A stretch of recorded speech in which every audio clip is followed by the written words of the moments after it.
Chapter 1. The human being is the only animal that thinks about the future. One defining nature of humanity is that we often think about the future, while non-human animals often act as though they have the capacity to think about the future. Only humans really can. Conscious experience is humans' greatest achievement. Our ability to imagine objects and episodes that do not exist in reality often allows us to think about the future. A philosopher once noted that the human brain is an anticipation machine, and making future is the most important thing it does. The brain is like an abacus. It can add past to present to make the future without thinking of any of them. The same way an abacus can put 2 and 2 together to produce 4 without having thoughts about arithmetic. It is quite interesting that human thoughts about the future are abstractions. While not being exactly conscious of it, we are designed to advance in the moment. And even though there are a few caught up in a trap of living in a permanent present state, humans are known to conjure imagery tomorrows. All of human struggle is to create a happy life. Now, happiness rarely comes freely, so to create it, you have to gain a true understanding of it, the basics of which are contained in this summary. Chapter 2. Happiness is a feeling so subjective that people can be wrong about their own emotional experience.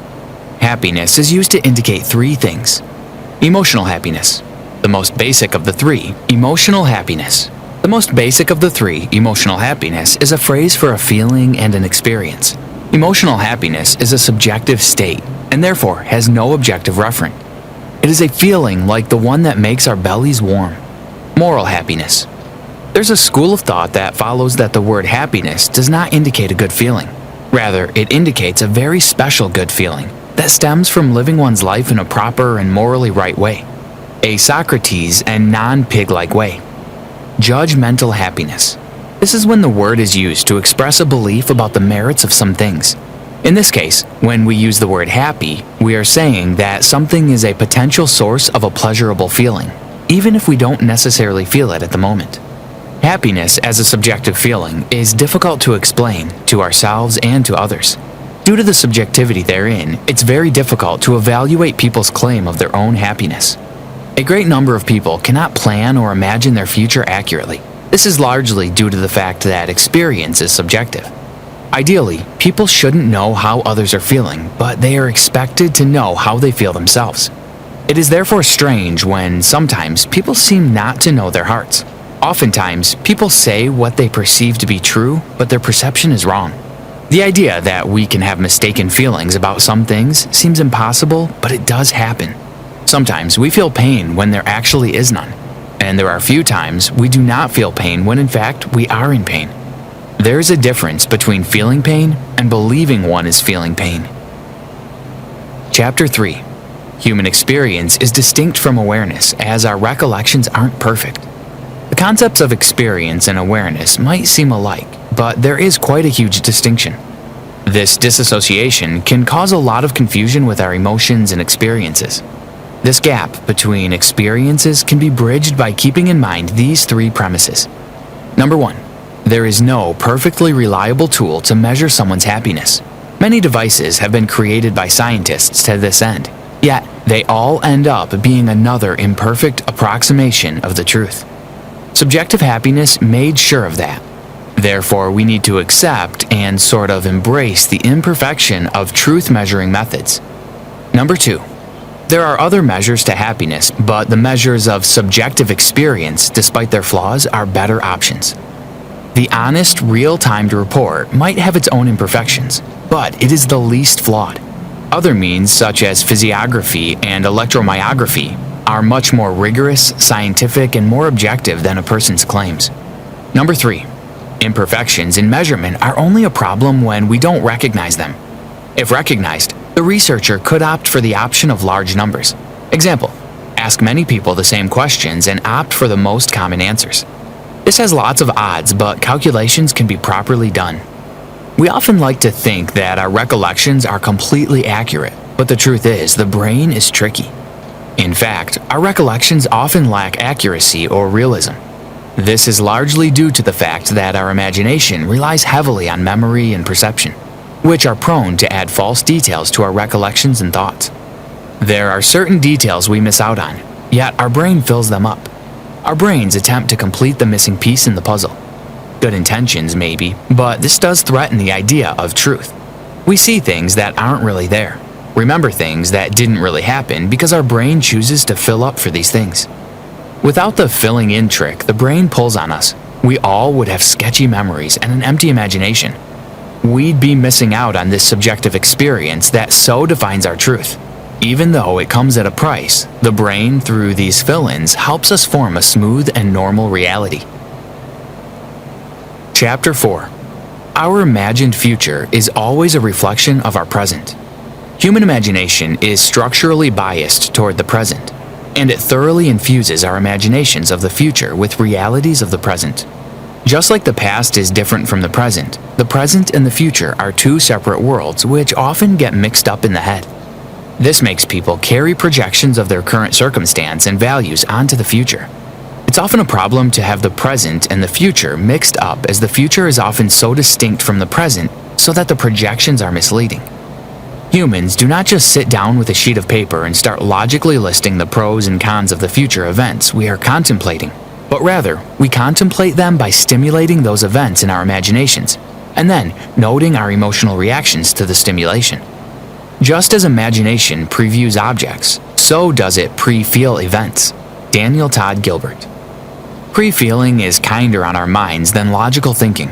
It allows us to predict our emotions better than logical thinking. It's often more accurate to depend on our emotional reaction as opposed to thinking long and hard. Pre-feeling allows non-thinkers to predict their future satisfaction more accurately than thinkers do. However, pre-feeling has its own limitations. We can't always rely on how we feel when we imagine something. This is largely because our sensory organs can't handle a collision of imagination and reality. We can't see or feel two things at once. We can't imagine a penguin when in fact we are seeing an ostrich. Same way, we can't feel good about an imaginary future when we are feeling bad about the actual present. Chapter 5. While humans tend to tire of a constant recurrence of events, our future is shaped by the present. The wonder and thrills of some experiences wane in the face of repetition. This is because we quickly adapt to experiences and they yield less pleasure with more occurrence. This is called habituation or declining marginal utility. Habituation occurs when an innate response to a frequently repeated stimuli diminishes. Humans can, however, beat habituation using these two ways. Time. One way to avoid habituation is to increase the amount of time that separates repetitions of an existence. Spaced experiences offer endless delight and, as such, are less likely to tire one out. Variety. In order to avoid habituation, it is important to spice up one's experiences, or we might end up boring ourselves or partners. Time and variety are two ways to combat habituation, and one of the two is effective enough. While we try to figure out how to deal with habituation, it is important to know that the present has a great influence on our imagined tomorrow. Humans deal with an overwhelming urge to view the past using standards of the present. For instance, one might despise Thomas Jefferson for keeping slaves or Sigmund Freud for patronizing women, even though racism and sexism are moral standards that were non-existent at the time of their indiscrepancies. This phenomenon is called presentism. Presentism poses a problem to futurians and is worse when people have to look forward rather than backward. Predictions of the future are made in the present, and as such, the former is always influenced by the latter. Our thoughts and feelings now have a very strong influence on how we think and feel in the future. This is because the reality of the present is so strong that it projects on our imagined future. Chapter 6. The human psychological system must effectively defend the mind against pain. It is clear that things cannot be other than the way they are. For as all things have been created for some end, they must necessarily be created for the best end. For instance, noses were made to support spectacles, hence we wear spectacles. Legs, as anyone can see, were made for breeches, and so we wear breeches. Stones were made to be shaped into castles. Thus, my lord has a fine castle because the greatest baron in the province ought to have the finest house. And because pigs were made to be eaten, we eat pork all year round. So those who say that everything is well are speaking foolishly. They should say that everything is best. Dr. Pangloss. Rather than think of humans the way Pangloss has described, we could think of them as having a psychological immune system that defends the mind against unhappiness, in much the same way that the physical immune system defends the body against illness. The physical immune system is designed to defend the body well. However, it can't overplay its part. If the physical immune system is hypoactive, we are left prone to infections. Also, if it is hyperactive, it tends to defend the body against itself, leading to autoimmune disease. There has to be a balance. This condition equally applies to the psychological immune system. The psychological immune system must not overdefend us in the face of loss, failure, misfortune, or rejection. However, it needs to defend us well enough. A healthy psychological immune system strikes a balance that allows us to feel good enough to cope with our situation, but bad enough to do something about it. Chapter 7. We are often immune to reality. Human psychology is a defense system that always finds a way to shift blame in the face of sad experiences. Large-scale assaults on our happiness trigger our psychological defenses. However, not every little inconvenience triggers these defenses. Little stocks do not trigger our psychological defenses. This way, it is sometimes more difficult to achieve a positive view of a bad experience than a very bad experience. Intense suffering triggers our psychological defenses, influencing our experiences in ways we don't expect. When the experience we're having is not the one we want, our first reaction is to find a different one. This explains why we return bad gadgets, check out of unsatisfactory hotels, and stop hanging out with people that make us feel uncomfortable. However, when we can't change an experience, our mind resorts to changing our view of the experience. We often find a positive view of things we're stuck with, like annoying uncles and lousy sisters. Our mind is trained to find these silver linings only when we must, when it's inescapably, inevitably, and irrevocably ours. Inescapable experiences trigger our psychological defenses that enable us to have a positive view of those circumstances, but we do not have an inkling that this would happen. Chapter 8. Our memory often misrepresents the past. Humans should learn from their experiences, and that is just what we do. We try to avoid repeating experiences that have caused us embarrassment and regret. But then, we often don't remember these events accurately so as to take steps to avoid them in the future. This is because our memory clips and saves key elements of an experience, and then uses these elements to rewrite the story whenever we seek a recollection. This explains why we usually remember only the significant details of past events. The clip and save method is quite effective. However, it has its own few quirks. We naturally assume that the things that come easily to mind are things we frequently experience. Our memory clips and saves key elements of the past experience, and whenever we seek a recollection, use them to rewrite the story. What we don't realize is that sometimes details of an event easily come to mind because such an event is uncommon, because we paid special attention to it while the event was taking place. And because of this error, we sometimes plan wrongly ahead. This error of misrepresenting the past can cause us to imagine the future wrongly, as it affects our predictions of our emotional future. Our memory for emotional episodes is greatly influenced by unusual theories about how we must have felt in the past, all of which are full of errors that compromise our ability to learn from our experience. Chapter 9. Rather than our memories, it's safer to rely on the experience. Chapter 9. Rather than our memories, it's safer to rely on the experiences of others. The future is hard to see, but we're all headed there someday, and it's up to us to make decisions to aim for the futures we want or get away from the ones we're avoiding. We all owe it to ourselves to make sure that our dreams and wishes for our respective futures come true. And to do this, we must take appropriate actions and steps that will lead us right to the life we want. It's up to each one of us to make the future we want for ourselves come to reality. We are, however, bound to make mistakes while imagining our future. So, how do we decide what to do? The experience of others. One of the benefits of being a social and linguistic animal is that we can capitalize on the experience of others rather than trying to figure everything out for ourselves. Daniel Todd Gilbert. Rather than rely on our far from perfect memory, it's safer to turn to past experiences of the people around us.